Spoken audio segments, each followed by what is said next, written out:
Assalamualaikum warahmatullahi wabarakatuh. Pemirsa Duta TV, Ayah Bunda, apa kabar semuanya?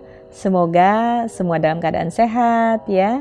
Di awal-awal bulan Ramadan, bagi Ayah Bunda, keluarga-keluarga yang memiliki anak yang mungkin masih di usia prasekolah atau masih di sekolah dasar ya, awal-awal mereka belajar berpuasa. Tentu ini menjadi pengalaman yang luar biasa ya, mendampingi anak-anak belajar berpuasa. Mungkin ada yang sudah lemes kalau sore ya, dan tentu Ayah Bunda harus punya upaya-upaya untuk menyemangati anak-anaknya agar semakin kuat dalam latihan puasanya. Kemudian tentu kita juga harus bisa mengupayakan variasi-variasi kegiatan ya bersama dengan anak-anak. Kita tahu bahwa anak-anak kita berada di lingkungan yang saat ini jelas berbeda dengan saat kita dulu ya, di masa anak-anak. Mereka besar di era perkembangan teknologi informasi. Mereka melihat orang tua, keluarga masing-masing memegang handphone ya, gadget. Ada juga TV, informasi-informasi melalui internet misalkan.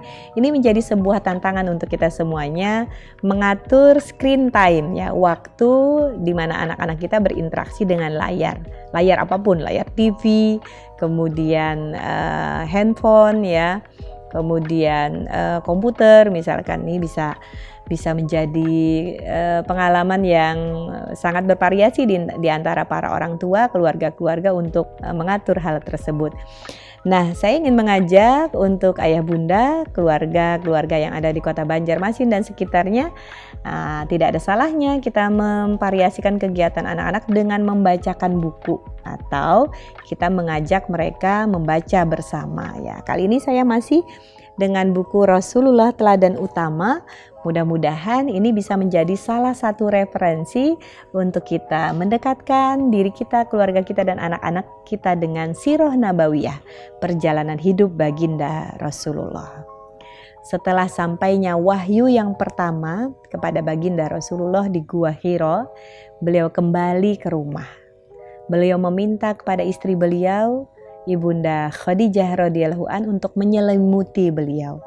Selimuti aku, selimuti aku, selimuti aku, kata beliau. Dan Ibunda Khadijah radhiyallahu an serta-merta memberikan selimut ya, tanpa banyak bertanya, membiarkan, dan sampai kemudian Ibunda Khadijah radhiyallahu an pun mendapat informasi disampaikan oleh baginda Rasulullah tentang datangnya Islam. Beliau adalah orang yang pertama kemudian memasuki Islam dan diikuti oleh keluarga, kerabat, sahabat Rasulullah. Tentu pada awalnya tidak banyak yang mau masuk ke dalam Islam. Rasulullah berdakwah secara sembunyi-sembunyi pada awalnya. Dan tentu saja itu kemudian didengar oleh Bani Quraisy. Mereka mungkin awalnya menganggap tidak apa-apa, tapi sampai ketika Sayyidina Hamzah dan Umar radhiyallahu an juga masuk Islam, maka terguncanglah Bani Quraisy. Mereka melakukan berbagai upaya ya yang menekan kepada Rasulullah dan para sahabat, sampai kemudian Rasulullah beberapa kali mencoba mendorong para sahabat untuk berhijrah ke Habasyah, ke Taif gitu ya. Tapi tindakan keras kepada Rasulullah dan para sahabat itu semakin menjadi-jadi, sampai kemudian di tahun ke-7 kenabian Bani Quraisy melakukan pemboikotan kepada Bani Hashim ya. Rasulullah bersama para sahabat, keluarga, kerabat beliau di dalam Bani Hashim. Pemboikotan itu tentu saja menjadi sesuatu yang sangat berat bagi Rasulullah. Beliau melihat bagaimana para sahabat, keluarga, kerabat beliau mengalami penderitaan yang luar biasa. Ya, termasuk paman beliau juga ikut menjalani pemboikotan tersebut. Nah, tetapi berjalan 3 tahun di antara Bani Quraisy, ada juga yang memberikan perhatian kepada Bani Hashim. Ya, Mereka lalu mengupayakan untuk dihentikan pemboikotan tersebut dengan membatalkan perjanjian di antara Bani Quraisy yang menyebabkan pemboikotan, pengucilan atau pengasingan terhadap Bani Hashim. Nah, ayah bunda, dari riwayat tentang pemboikotan terhadap baginda Rasulullah dan para sahabat ini, kita bisa menyampaikan satu pesan kepada anak-anak kita, keluarga kita, termasuk kepada diri kita sendiri. Satu hal yang perlu kita ingat, betapa banyak kemukjizatan yang Allah berikan kepada baginda Rasulullah. Salah satunya ketika Bani Quraisy berkumpul membicarakan untuk menghentikan pemboikotan, yang itu diawali oleh beberapa orang dalam Bani Quraisy yang prihatin dengan penderitaan yang dialami oleh Bani Hashim. Mereka berkumpul kemudian saling berdebat sampai kemudian paman Rasulullah Abu Thalib ikut bergabung dan beliau mengatakan bahwa keponakanku berkata, begitu kata Abu Thalib. Jadi Abu Thalib datang dan menyampaikan bahwa keponakannya menyampaikan bahwa perjanjian itu sudah dimakan rayap gitu. Jadi begini kata-katanya. Keponakanku berkata, Allah telah mengirim rayap untuk memakan naskah perjanjian itu, kecuali tulisan nama Allah, ujar Abu Thalib. Apabila ia dusta, kami akan menyerahkannya kepada kalian. Namun jika dia benar, kalian harus menghentikan pemboikotan ini. Orang-orang yang berkumpul kemudian menganggukkan kepala dan bergumam, Anda telah berlaku adil. Salah satu dari Bani Quraisy kemudian bangkit, berdiri mendekati naskah perjanjian itu, dan ternyata dia mendapati benar.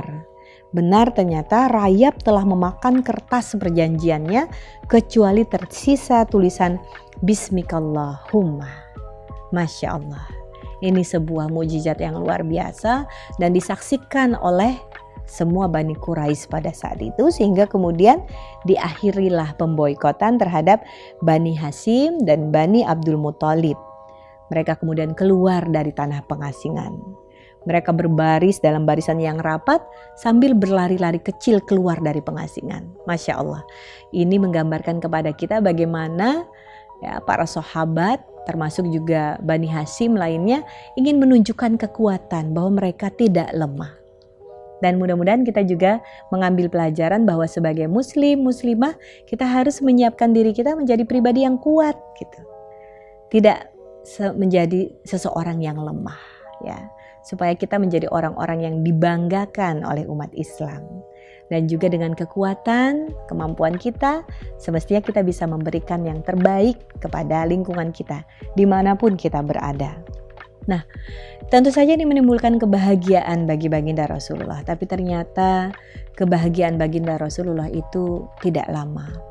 Karena kemudian akibat pengasingan, paman beliau menjadi semakin lemah ya. Semakin lemah, beliau mengalami sakit yang parah karena pemboikotan selama 3 tahun yang dijalani oleh beliau bersama baginda Rasulullah dan para sahabat. Abu Thalib menutup mata tanpa membawa iman di dalam dadanya. Tentu ini sungguh disayangkan dan Rasulullah menjadi bersedih karena hal tersebut. Paman beliau yang selalu membela beliau, tetapi paman beliau tidak mendapatkan hidayah iman dan Islam. Kemudian sekitar 3 bulan setelah wafatnya paman baginda Rasulullah, perempuan pembela Rasulullah yaitu Ibunda Khadijah juga tutup usia di usia 65 tahun saat itu. Tentu ini mendatangkan kesedihan bagi baginda Rasulullah dan tahun itu disebut sebagai tahun Amul Husn. Artinya yaitu tahun duka cita. Begitu berat rasanya bagi Rasulullah ditinggal oleh 2 orang yang sangat beliau cintai. Ditambah lagi permusuhan dan kebencian kaum Quraisy kepada beliau semakin menjadi-jadi.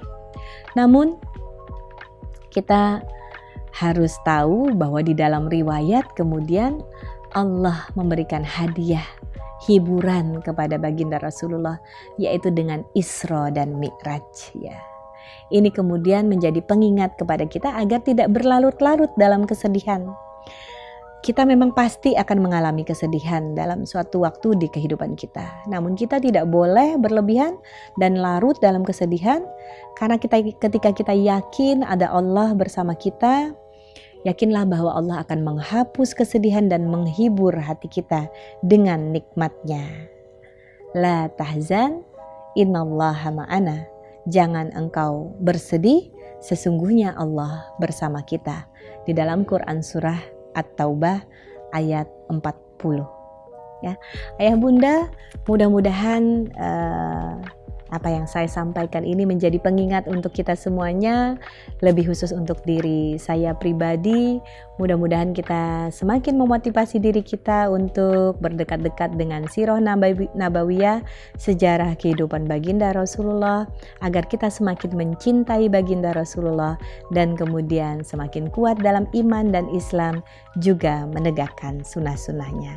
Terima kasih. Assalamualaikum warahmatullahi wabarakatuh.